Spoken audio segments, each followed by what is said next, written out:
Hi everyone, let's go over my bullish and bearish Elliott wave scenarios on Bitcoin, starting with the bullish scenario where we are looking for a three-wave structure to the upside to reach at least 64.5k. The 0.618 target here is taken with a trend-based fib from the low to the high of 1 or W to the low of 2 or X. Now in this particular case, we are looking for at least a double zigzag to the upside in the bearish scenario, a zigzag in W, then we have our X and a zigzag in a wave Y, after which we want to see price moving to the downside. But in the bullish scenario, there is still the potential for a bigger diagonal where we then count a wave 1, 2, 3, 4 and a wave 5.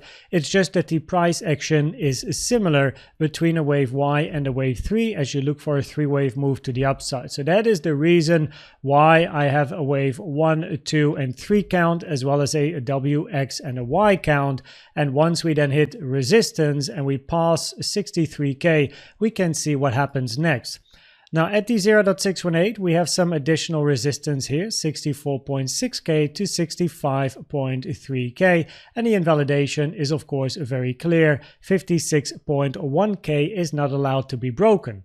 However, in this scenario, we do want to see 56.1k broken.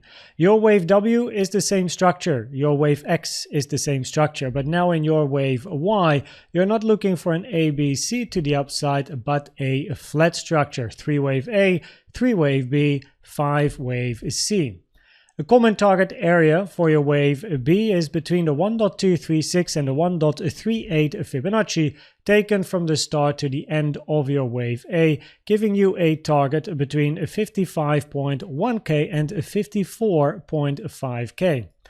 It is also in confluence with the blue support box here on my chart, 54.6k to 55.2k. Very nice confluence. What we don't like to see is price move to the downside to hit the 1.618 here at 53.5k, as that will significantly reduce the probabilities of a flat ABC, increasing probabilities for further downside. Now finally, the bearish scenario is this one here on my chart, where we do not take the 63k top over here, but we continue ranging for a little bit longer. We have again the same W, but now your wave X finished over here instead of down here, and we have a running triangle in a wave Y. In this case, a 3-wave A, 3-wave B, a 3-wave C, D, and eventually a wave E. In other words, we want price to move sideways, not taking out the invalidation here at 61.8k just yet, but also not move below the low here just yet at 56.1k.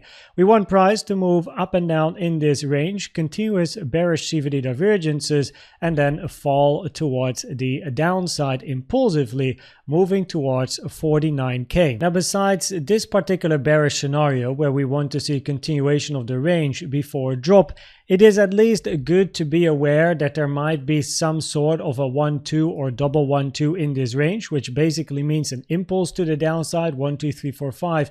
It's just that in the past 1.5 weeks, any impulsive structure we counted starting from this high or this high had lower probabilities compared to the more bullish scenarios. Because the first 1-2 being a 1-2 potentially 3, 4, 5, we never got a 4 and a 5 to the downside. This 1-2-1-2 here had a wave 2 that is 8 times longer than wave 1, plus you have a running flat in 2, very rare, never preferred unless everything else fails, plus wave B of the running flat went to the 1.618 Fibonacci, taken from the low to the high of A, low probabilities as well. If you finish a corrective structure here, you need to count 1, 2 continuation down, but that then means that you're having a flat structure in a wave 2, but also here wave B hit the 1.618, taken from the low to the high of A, plus your wave C is over twice the length of A plus B in time, which also lowers the probabilities, which then pretty much only leaves us with ending a 3-wave correction here and then some sort of a WX and this being a Y, but your wave Y can then only be a WX and then a running flat structure in Y, but then again, running flat, very rare, never preferred. So at the moment, the arguably highest probability bearish scenario would be the scenario that I covered here on the chart. But if we do move straight towards the downside, it is at least good to be aware that the support at 55k has to hold for this scenario to still look for price to move towards the upside.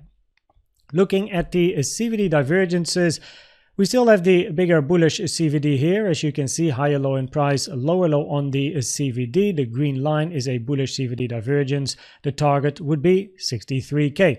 Now, more locally, we also here have a bullish CVD divergence, as you can see. And if we move to the 15-minute time frame, then you can also see we had a small bullish CVD here, a bit of a bullish CVD here as well, right? Now, I hear you thinking, couldn't we also have bearish CVD divergences? And that is true. You can see the red line, lower high on price, higher high on the CVD. However, what is important for the bearish CVD divergences to increase in probabilities is to change the market structure first with consistent bearish CVD divergences as well. Because this bigger bearish CVD divergence here is actually not really relevant. From a statistics point of view, I tracked many statistics in the past. The first bull or bearish divergence is the best one. Now, with this high, we had already two previous bearish CVD divergences that already played out. Lower high here on price, higher high on the CVD. Played out, we moved down. The second one was over here. Lower high on price, but a higher high on the CVD. Also played out. This is the third time that you have a bearish CVD with the same high. It reduces the probabilities of it playing out unless locally, here on a 15, 5, 3-minute time frame, we can change market structure to the downside, creating lower highs and lower lows with consistent bearish CVD divergences. And if we see this, then the probabilities go up for this bearish CVD divergence to play out and price to take the low. If we then also look at some of the target boxes on my chart, we can also increase or decrease the probabilities of certain scenarios by seeing if price can pass some of these support or resistance areas. Now, to the downside, we have hit this blue box, 57.5 to 57.8k, acting nicely as support. But as you can see, below this over here, there is not much left, right? So the moment you lose this support, retest as resistance, probabilities are very high to move to 55k.